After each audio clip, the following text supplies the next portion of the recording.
Hey everybody, it's Len Kabasinski here of Killer Wolf Films, and welcome to a special podcast, right? Special show here that we'll do. We'll call it a Fist of the Filmmaker, I suppose, but I'm going to be joined by Matt from the Salty Nerd podcast. I'm going to be joined by my man, Joe from Ozone Late Night, and I'm going to be joined by my production designer, Erin, from my upcoming film that we're working on right now called DEMONIAC. So I hope you enjoy it, but we're going to get started right now.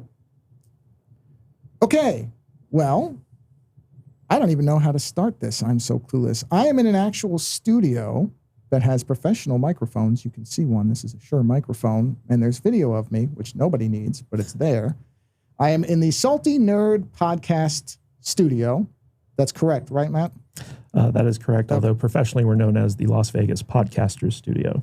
I'm in the Las Vegas Podcasters Studios here in wonderful Las Vegas, Nevada, on a very warm day, and I'm joined by, I don't know your last name. This is how unprepared I am, everyone. See how bad it is? Anyway, I'm here to talk to Len Kabasinski and his production designer, who Len is going to give me the full name of right now. Erin Dougherty. And we are joined by Matt, last name? Kadish. Who is one of the hosts here on the Salty Nerd podcast. And we're doing an impromptu kind of, I don't know what we're even going to call it. We can call it an Ozone Late Night. We can call it a Fist of the Filmmaker. We can call it anything. Who really cares? But basically, I'm here in Las Vegas, a rare event where Len and I are in proximity. We're in the same place as we were for like 15 minutes in Burbank, California, a while ago. Was that last year? When was that? Probably, well, it was Pact to Vengeance time. So, you know. Because you were doing filming with Leo for October the sniper of 21. Damn it, was it 2 years ago? Yeah. Yeah, a little over a year. Wow, man. I have no sense of time anymore. Pandemic destroyed that. So anyway, we're gonna talk about Demoniac because Erin. Yes. Oh my God, I'm doing all right. Erin is the production designer. So Erin, let's start off with explaining to morons what a production designer is and does on a movie, because I don't know. Well, I'm learning myself. Basically, everything that you see. You know, you read a screenplay, you look at a script, it's going to just be giving direction to actors or telling a story. So all of the visuals are not really included in that. So a production designer would read through the script, block everything out, figure out exactly what the aesthetic is going to be, how everything's going to look, everything from big scale sets, set design. So you may have to actually physically design a space, a building, things like that, and then hand all of the actual technical details over to people who would build it. So you're like a visual design man, or not visual design's the wrong word for it, but you handle the visual side and kind of manage everybody underneath there. Yeah, that's right. Manage an art director. Okay. Yeah, there's a thing called mise en scène. I've heard the phrase, but I only speak bad New York. Production designers are in charge of the mise en scène. Oh, yeah, that's cinema stuff. I think it's important to say, like, for example, Eileen gets a script from me or a scene from me. And talk about designing like a mood board, what goes into that. I know you've been doing several mood boards now we're into the second act of me and Eileen. Hey, Barrett there. I hope I said your last name there right, Eileen. I basically, or we write a scene, kick it to Erin, and Erin makes a mood board of it. Talk about what goes what is a mood board? I've heard the phrase. I don't know what that means. I don't know what anything means. I don't know anything. So a mood board is just a visual, like I just only use images. So you might have everything broken out into just like literal pictures. So a mood board it's similar to something you might see like in a collage in somebody's bedroom or something, like a dream board of things I like. Okay, so let's see if I've got it. So let's say the scene is saying highway overpass night. You go out and Google search for highway pass overnight, put the picture on there and say, okay, this is in general what we're looking for, and then you dial in at some point. All of the details. Okay. Yeah, exactly. Okay. So with Demoniac, I've just been kind of laying out every image that kind of matches exactly with the script, how I want it to look. And then over time, you get this beautiful transitional look of, say a scene goes from really gray, and then as the mood of the scene changes, it progressively gets more and more red or something. So when you're looking at a mood board, you can just really quickly, anybody looking at it can quickly understand the tone of the film, the basic idea of where everything's going. And then as you get further in production, you dig into all of the details of, okay, what exact, liquor bottle are we going to use for this scene? How is it going to, where are we going to get it from? How is it going to be important? Right, the color. How do you refill it after everybody drinks it in 15 minutes? Well, that'd probably be me. Yeah. But yeah, I think that's another thing, and Erin can expand on this, but a lot of times it's also setting colors and lighting schemes already. When I did a film like Swamp Zombies 2, I was already designing some of the lighting schemes and patterns and stuff, and me and the writer of that film wanted to make it look like a comic book, like an old EC comic or whatever. So I thought, okay, we got to use these rich, popping colors and stuff like that. Maybe something like Demoniac is something more low-key, where we want the hazy, smoky, not in-your-face, bright color schemes and stuff. And in the mood boards, I think, bring that kind of thing out. But talk about... Okay, so is a mood board kind of an enhanced storyboard? Is that the way to think of it? Because I know I'm familiar with storyboards. I can think visually that way. Mm-hmm. So is it something where you would actually have those images above a storyboard image to kind of point out things? Yeah, you could do that. Really, it's pretty open, and I've been doing mood boards for in other professions for a while now. So it's definitely how I work. It's how I can visualize. That's how I'm very visually driven anyway. So almost everything I do, I like to make a mood board for it. Okay, because I was going to say, I've seen HGTV crap where they talk about mood boards. I mean, I don't watch HGTV, but it's on Dentist's Office, so I can't avoid it. But, when they say, oh, I'm making a mood board, I'm like, wait a minute. So they're talking about a similar type of process. This is the same type of approach for anything. Sure, yeah. Okay, Mm-hmm. okay. Yeah, there's actually a practice in filmmaking called a visual manual. And a lot of directors, what they'll do is they'll take images that they find either online or in magazines or whatever, and they'll put them in a manual. And basically the whole idea behind a vision board and a visual manual and stuff like that is to communicate to other people what the director is seeing in his head as to the look and feel of the film. Like LA Confidential, famously, the director of that movie, I forget his name right now, but he created a visual manual that was so detailed that in his pitch to the studio, he just put the manual on the table and the executives passed it around. And he was like, this is what the movie's going to look like. And they were all like, you got your budget. Mm-hmm. So that it's basically a way to get everyone on the same page in terms of how they're thinking about what the movie's going to look like. Right. Yeah, we had done that on Pact of Vengeance. Me and the editor and director of photography, who were the same person, Steven Steinbacher there. We had discussed beforehand, what do we want Pact to look like? So instead of a storyboard where we're taking images out of magazines and stuff like that, we actually went to other films. And I said, well, you know what? The look of this kind of picture, I would like to be like Scott's film Domino from whatever it was, almost 20 years ago, probably now, or something like that. And forget about how good or bad, the film is itself. It's the look of the picture, and that saturation or desaturation at times is what I wanted Pact of Vengeance to look like. And I think Steven did a really good job with that. I think the look of the picture and things like that is what we wanted it, to be. Mm-hmm. So in the case for Demoniac, when did the mood board process start? Was that during script writing, or was it, because I don't know how with the script, if you've been doing it in parts or if you kind of had a fleshed out vision of it, or how it went with that? Yeah, with that, what it was is me and Eileen pretty much from the beginning had decided we would co-write this. And how that kind of works is I kind of write almost an outline. I'll write the scenes, the dialogue, everything like that, and then I pitch it off to her, and then she polishes it and everything like that. She's a much better writer than I am. She's got a degree in creative writing from Central Florida. That's the same university that Miami Connection was filmed at, people. So I just learned that last night. So what it was is I would pitch off stuff to her. She would polish it, give it back to me, and then we'd go forward. And I think we had gotten through pretty much just about the first act. It's into the second act now where we're at in writing it. So as things build and things like that. But once the first act was done, Erin had contacted me and I said, oh, well, here, you can read this and see what you think about it, kind of thing. And then, the mood boards and things started to develop from there. And, when you first get into film, there's that initial rush of excitement and things like that from people that haven't, maybe done a lot of film and things like that. It's not my first rodeo with things. So when I see new people excited, it kind of brings back, oh, this is why I do this kind of thing too, because I like remember before Hope died? And I've been around a little while now, and it's like, yeah, when I see that excitement come in from other people and stuff, it reminds me that, hey, they're not here out of the blue. They're here because they saw my stuff somewhere and contacted me. So, and in my career, I really thought at Pact of Vengeance, if it was over, I'm okay with that probably. Leo's gone, stuff like that. If I went out with that film being my final film, I'm still okay with it. But I think Demoniac will happen. I can see and hear excitement growing about, getting this thing done.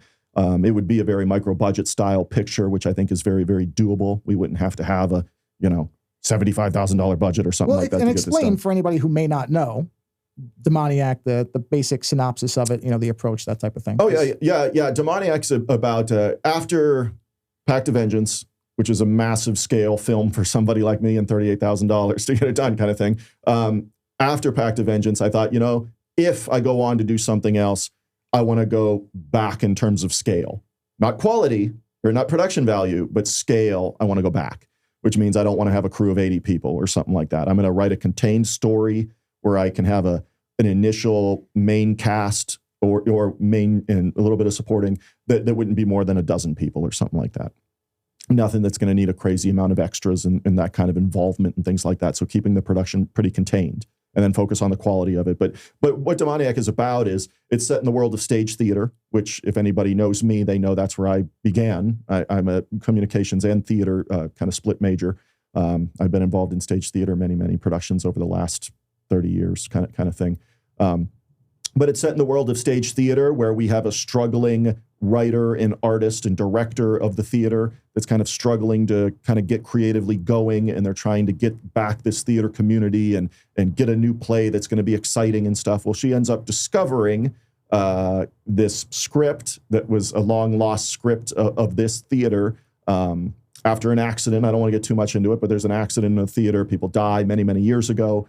This script then presents itself to this main character here, this struggling director, and she kind of makes the deal with the devil, if you will, that, hey, you know what? I might be able to get this play done for you. Who knows what it'll do for your career, but you just sign on the dotted line and well, I can make this happen for you, but what will you make happen for me kind of thing? And it goes from there. So it's not an A24 style film because that's not what I do, but it is more of like artsy horror kind of stuff. And I really like the way the script, we've been doing it. It's a slow process, but at the same time, I'm okay with that. Like I said, after Pact of Vengeance, which was a lot just mentally and physically draining for me. I'm injured all through Pact of Vengeance with a pinched nerve that it was just very, very painful every single day of the week. It just wasn't a fun shoot overall. I mean, you have fun moments here and there and stuff like that. And but now I'm 100% healthy and I'm ready to go forward and get this done kind of thing. Erin, is your background visual arts? Is it film? How did you get into doing this type of stuff? Well, with film, it's just always been a passion, but nothing that I was pursuing. I went out to work for Pop Sockets, the phone gadget company. Wow, those things I hate. That's great. No offense to Pop Sockets. I can't stand them. But yeah. They're in Terrifier too. I appreciate that. Yes, they are. They're featured Hey, look, heavily they're in great for some Terrifier people. too. I guess I know how to hold a phone. Not trying to insult people like Pop Sockets. Use whatever you want to use. Go ahead. No, Sorry. no, I completely understand. So I got the chance to go work out there and build that company's marketing and also design the product. And that was all new for me. So it was a huge opportunity. Well, you did well because they're everywhere. Yeah, exactly. So obviously you knew what you were doing because, man, I can't go anywhere without seeing them. So good work. You Yes. marketed it well. Thank you. And that was a big chance for me to learn a lot about what I do now for production design. I mean, I was doing a lot of visual mood boards. I was creating all of the campaigns for, say, like an email or the actual visual aesthetic for the company overall. I did a bunch of photo shoots, which was so fun. When in the early days of a big company like that, where you're still kind of scrappy and startup, everyone takes on, a ton of roles. So in the early days, that was the best part, was just having total control over everything, having to be flexible, having to be creative, and figure things out on the fly. And being on set of a photo shoot was so fun. It's really fun for me to make, for me to make an experience for everybody that's really enjoyable as well. So then when I left PopSockets and the pandemic happened, basically. And so that whole time I was pretty isolated, but trying to just keep creative. And then coming out of hiding, essentially, I thought, I really, really want to make movies. I'm going to do it. Like, I'm super inspired to do it. Careful what you wish for. And I'm happy to have all of that time, too, to like She's have not done running nothing. the whole thing, Len. That's the difference. I know. You can do the one part you like is, and leave the rest to somebody else. Then it's still fun. That is my curse, but I have to worry about that. They don't. Everybody else is allowed to have fun. Yeah.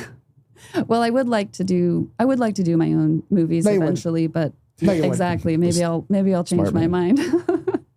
Smart. But for right now, working with the script, with the Demoniac script, has been amazing. I mean, I got the first act, and it was so up my alley. It's exactly the kind of movie I want to work on. It's the kind of movie I would make myself. It's like I completely understand the aesthetics of it and the tone and everything. So a big part of what I do in the mood boarding is to kind of get a sense of the whole picture. What is happening here? What are all of the little subtleties and meaning behind everything? So you might have something like... I was going to say, what's like an example of something in the script where you're like, okay, I have to go find this, if you can think of an example from it. A good one, I think, would be like alcohol. So say there's a How does it always character come back to alcohol? who's an alcoholic. Interesting. The main character in the story is like an alcoholic, and we kind of drop that subtly into scenes. And, as we go back and write a second draft or polish things on it and stuff, we want to bring out some of those moments more as to like the why without dragging the story down. One of my concerns with doing a script like this is always don't be boring. Don't be boring. Years back, I did, 7 years ago now, something like that. I did a film called Blood Prism, which is not a karate movie for anybody that's seen it. But, I'm always very aware of my pacing of stuff, or at least in the last several years I have been anyways. There is no kicking and punching people in the face or anything like that. Those fight scenes in a film like Blood Prism are the gore scenes, are the nudity that's in it. There's something pacing the film along every 7 to 8 minutes. You want something attention grabbing to happen. And I think Blood Prism does a pretty decent job at that. That's something I would go back, and if I had better equipment and things like that at the time. And I mean, it's in HD, the colors pop, all that kind of stuff, but it was just shot on like a Canon G20, G21, something like that. So, we don't have the interchangeable lenses and things like that. We just go off the fluorite lens on the camera kind of thing. But I think a script like Demoniac, I'm thinking of it the same way, though, I would have thought of Blood Prism, another like non-action picture that I would have done. So not being boring is really, really, really, really important to me, because I'm a fan of these kinds of movies, too, that I make. I mean, all I watch is junk that's on Tubi and stuff that, and you of all people know, Joe. I know. I love that stuff. So, my thing is not be boring, but be exciting and be different. And, if people are like, well, Len's not throwing kicks or punches and this kind of thing, well, I got a whole shit ton of movies that do that, that you can watch just about anywhere. Hopefully on my Patreon, people. But you can watch them anywhere kind of thing. But I like when people think I can't do something that I go out and do it kind of thing. So that's where we're at with this one. So, okay, example, right? Alcoholic, you want that to be a background element. There's not dominating. Is that in the script where it says keep this in the background, and then you do things like put a little half empty glass, but it's just sitting out of frame or whatever, so that they get the idea that he's always, or he or she, whatever, is always drinking? Yeah, so my job would be, okay, the script says that she has a room with alcohol bottles from the night before. Well, what does that look like, and why is that important, and how important is it for the whole picture? So if it's unimportant and it's just sort of a one-off thing that happened in the movie and it's not part of a bigger theme, then it's not as important. You don't have to focus on the artistry. So of character's like the not an bottles alcoholic. Character just had a night binge drinking. It's a one-off. That's different. Not as important. But Very when different, it is important, you can start to really build in visually how does this become meaningful to the viewer? So we're talking a lot about light, because light is a really important factor in movies in general. So if you have bottles in the morning, having specific ways that the light is shining off of a glass or reflecting off of the alcohol in the bottle can be really meaningful and can really tie everything together visually over time. You might see that several times repeated throughout the movie. The way the reflection bounces off. And so I also think about things like, you can tell in a movie when somebody has just put water in a bottle and try to make it look like vodka. Vodka coats the inside of a glass. It leaves a different kind of stickiness. Film or something. Mm-hmm. Yeah. It moves more slowly. Those are the kinds of things that can be really powerful, and I think can really fill things out. So I try to focus on those things, build that into the mood boards visually so that everybody on set knows, like, this is what's important about this. So we're also talking about things like coffee. Coffee similarly might be some kind of vice, an addiction. And if you have... I wouldn't know anything about that. Yeah, I think that's important because in a film called Demoniac, there is a lot of demons in the movie, whether it's alcohol, whether it's drug use. That's all in the movie already. Whether it's other stimulants and things like that. There's all kinds of like things. And it's not just, there's personality demons. Then there's like obviously stuff like we mentioned, drug use and things like that in the film. So it's a running theme throughout the picture. And we'll all tie it together as we write it. Is that something where when you're doing the mood boarding and you're reading the script and okay, let's say there's a scene. I don't know if there is. I haven't read the script. I don't know. But let's say there's a scene where the character, the demon character, the devil character, whatever, is in the room explaining something and the person is going to agree to it. And in the script it says sunlight or light coming through window, but nothing else. Is that something where you would say to Len, hey, maybe we should tint it slightly red to indicate evil? Okay, so that's... Absolutely. There's that kind of back and forth with stuff like that. Yeah. Mm-hmm. Okay. Definitely. Yeah, so we are in the early days of the script. It's not... See, Matt, I know made. a little bit about film. This much. I know that much. Sorry, go ahead. So there's just a lot that I'll probably do now and then revise later. But communicating with both Len and Eileen at the same time is really great. And I think we're definitely like feeding off of each other that way. As I think of things that are important when I read the script and I say, oh, coffee is standing out to me. It's not necessarily that was even intentional on their part. I'm reading into the script and trying to read through and find all of the themes and then match it visually. So those might be built over time because like with the coffee and I think a lot about the steam of coffee and how important that becomes visually and how it relates to the demoniac concept. And so when there's more of a presence of the evilness, and the coffee may be really, really steamy. And when it's not like that and it's more of a depressive scene, then it's ice cold and you can tell and you can just see that it's just not as like alive. A character walks in the room and the steam suddenly blows away and there's no more steam because it's so cold and I guess it'd be the opposite. I don't know how steam works. Sorry. But so how important, Len, because I know from the way you like to shoot, you need to, especially because it's micro budget. You don't have $40 million to waste, over a week. Everything has to be dialed in. You have to know what that day, how many hours, all this. So I'm assuming that the mood board has to be pretty tight to the point of, we're not going to vary more than 10% of what's going on here. And that may be because, okay, something's not available, whatever it is. So it has to be almost where you can literally see what's in your head from the script, right? When you get to that point. Yeah. I mean, the good thing with that obviously is like a storyboard or a mood board or something like that. I mean, you have it ahead of time. You know what I mean? I'm going to know what lights I need, what gels I need. Can I film it in a room that has windows? Do I have to blacken out the windows? What do I have to do, to create the visual stuff that, we want it to look like kind of thing. So knowing that ahead of time, it's just like I go back to Swamp Zombies 2 and Swamp Zombies 2 and Blood Prism, I think are my favorite, like lighting type stuff because they were a lot of fun, both of them. I mean, Angel of Reckoning kind of has some moments like that. But some of them are like they're in a discotheque or whatever at the end of the movie. That's kind of a layup in terms of having cool lighting because a discotheque is going to look awesome no matter how you shoot it usually. But having the mood boards ahead of time really establishes, okay, we're gonna shoot it this way. But also when it comes time to editing, those mood boards would go to the editor as well. We want the coloring to look like this, saturate it like this, do this in post kind of thing, amplify what we shot in camera in post to make it look like these kind of thing. So Yeah, it's coming together, and it'll get there. And I'm really fortunate with the people I meet on all my productions to get these things made because they're so hard to do.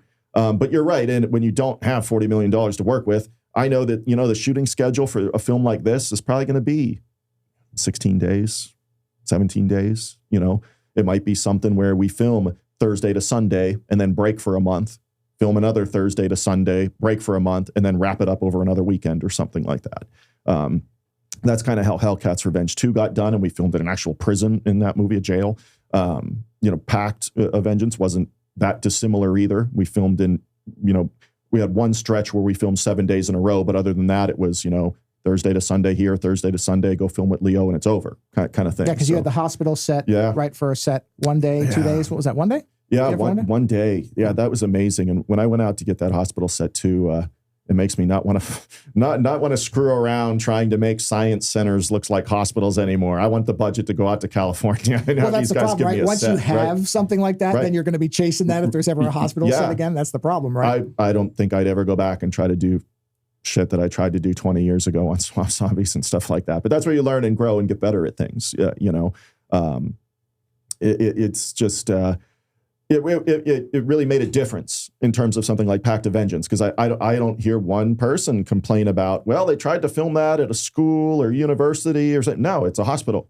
It's a hospital set right in Hollywood. Well, same with the prison in Hellcats. I mean, that's not a fake. That's not some paper mache prison. That's an actual. That was a historical. Yeah, right? It was an actual jail, county jail or whatever like that. It's down near Maryland. It's technically in PA because the Film Commission in Pennsylvania kind of got it for me, kind of thing. But yeah, it was a real jail, and it stopped functioning as a jail in like the 70s, and then it became a museum. Obviously, their big time of year down there, I think, is Halloween, because they do stuff in the prison for Halloween, haunted house type stuff and all that. But working with the Film Commission was great. And in Challenge of Five Gauntlets, they got me a lumberjack museum, which the lumberjack character, who's supposed to be in Scotland or whatever, like, I mean, you can't tell. He's just in a giant sawmill. So we could film that in Pennsylvania, So yeah, they got me the lumberjack museum, which was awesome. I've really been fortunate about all that stuff lately. But I think the past several films and stuff too, I've learned that I just won't cut the corners I would 20 years ago on Swamp Zombies or Curse of the Wolf or Fist of the Vampire or anything like that. And that's just me, that I thought, man, if I can't get better at my works, then I don't want to do this anymore. You know what I mean? I know you and I, Joe, have talked about this, when we talk about watching, our Tubi TV tournament and things we did for my Fist of the Filmmaker show, our Forgotten Movie Den show and things like that. And it's just like, man, some of these like video churning out companies that are just spitting out 10, 12, directors spitting out 10, 12 movies a year and stuff like that. But then we watch them and it's like, there's nothing that gets better about any of these movies. Nothing. Yeah. Maybe one movie's slightly better than the other, but production value and acting and all these things, they're just cookie cutter, direct-to-video factories and stuff like that. And that doesn't interest me. I don't want to do that. So, well, and that's one of the things I've told you multiple times, is one of the things that I really respect about you is if you look at the filmography, you see the improvements. And I'm sure, Aaron, you've seen the same thing. You see the improvements. I mean, on the budgets you have, there's always going to be, some limitation, something you can't do. But the effort to try to, okay, the next movie's not going to be the same. And even in the, Blood Prism, Angel of Reckoning, Challenge of Five Gauntlets, Pact of Vengeance. What's similar in these movies, everybody? Oh, nothing, except that you're trying to make the best movie you can, which is all you should care about. But there's a nice variety. And now Demoniac, of course, is to not go back to, but it's kind of more of a Blood Prism-y, like the horror. It is. Which, It totally is. I hate to tell you this, though. I don't see a lot of successful horror movies with a low budget. It's not like the Italians ever did it all the time, and they're great. Yep. So, I mean, a part of my job as well is to consider the budget, to make sure that with a movie like this, where it's a small budget and it's a smaller concept, it's not as big and action-packed, it's going to be a lot more close-up, like literally a lot more close-ups. And so it's an opportunity for me to say, here's where, like, the stage itself, the theater, that's highly important. It matters a lot. It matters a lot to Len. That's going to be a big part of the budget. Every other part, I can figure out how technically, like on set, how to build something that is as cheap as possible. So but still looks amazing. And that's where it's really creative for me to be able to do that, to say, okay, well, here's the literal shot. So what's actually required? Like, do we really need, say, an apartment to have everything? Or can we have a little workshop that's got like 3 rooms that work? And then we can kind of make a bedroom look like a bedroom, because you can kind of make any room look like a bedroom. Things like that. Yeah, I think that's something really important, because there's not a lot of locations in Demoniac, so they have to be really on point. And one of the major locations of the movie is obviously this main character's like apartment or studio loft kind of thing. But the thing we have to remember when we do something like that is we do a lot of 85 millimeter photography. If it's a 20 by 20 studio room, I don't have enough space to have a lot of options in terms of what stuff will look like. I have to be able to be 12 or 15 feet away from the subject I'm shooting. That subject has to be X number of feet from the background so I can blur it out. Otherwise, everything's going to be in focus, and that's not ideally what we want all the time. You don't want flat focus? It works so well. Right. So, so that's where we're at. And we got to think of those things in terms of locations too. I mean, most of this will be shot on 35 millimeter and 85 millimeter lenses and things. But I think as we wrap up the podcast here, we'll just go around the room, man. Matt, what do you think? I personally can't wait for Demoniac. I was very, I loved Pact of Vengeance. I thought it was a very fun film to watch, and always room for improvement. I've been a fan of yours for a long time, Len. So looking forward to seeing what you got still in the tank. I don't really like the word fan, but viewer maybe. I don't know, something about it. Like Len has fans, and I thought I don't know, but yeah, thanks, man. I appreciate that, dude. Joe, what do you think? I'm not looking forward to it. I mean, not at all. Your output has just constantly bored me, and I don't know why I even bother. No, I mean, look, not to use the word fan, but you and I have done shows now for a while. Yeah. And I think love every minute of it. We have the same kind of approach to that, which is if I feel like somebody's making an effort, I'll let any flaws or any stuff, because a lot of times it is budgetary. And that's just a reality that a lot of people don't think about is budgetary things can limit a lot of things, but if there's a sincere effort, sorry, Michael Bay. I'm so sick of Michael Bay just blowing shit up with $50 million every year. Just blow some 50, cars up, or whatever. 200. CGI cars, throw them in the air, fire. Great. That's making a movie, I guess. Or somebody who has 100th of that tries something and, okay, yeah, I can see the boom mic. Am I really going to get that wound up? No. I want to see the effort. So I'm sure it will be, as every movie you've made in the last however many, 6, 7, your attempt to make the best version of the movie that's in your head. As long as it's that, I don't have any doubts. I'm sure I'll enjoy it. And that's all I really can ask, honestly. Because we know power perceived is power achieved. That's right. Erin, final thoughts. Well, this movie is pretty much the most thrilling thing I've done in a long time. I'm super excited about it. We watched Hellcat's Revenge 2 together, and it was awesome. I was so impressed with that one. I was so impressed with Pact of Vengeance. And anybody who's doing the work that they want to do, who's actually producing the content, making it happen, putting it out into the world, and doing that consistently all the time, it's so impressive, and I can't wait to be a part of it. Len, final thoughts on your own film?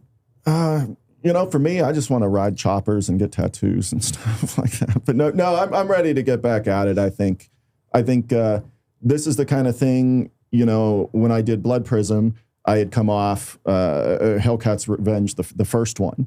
And that was a good shoot and stuff like that too. But there was a lot of last minute scrambling around and stuff like that in the first picture we did for it. And then I said, you know what? I'm going to downscale, but up the quality and things. And I'm proud of the transition we did from like Hellcat's Revenge 1 to Blood Prism. And I think this will be similar, although I think I'm better at what I do now than I was 7 or 8 years ago. And I have the opportunity to go out and prove that. And that's just what I'm about to do. To quote the late Roddy Piper, just when people think they know the answers of me, I like to change the questions. God, we just lost the Iron Sheik too. We did. What a bummer. Yeah. Fuck Hulk Hogan. Hey, Matt, thank you very much for allowing me to sit here and use equipment that's 30,000 times better than what I usually use. And here we are. In a wonderful air-conditioned studio, because Nevada's hot. It's hot here. Yeah, well, it's my honor to host you guys.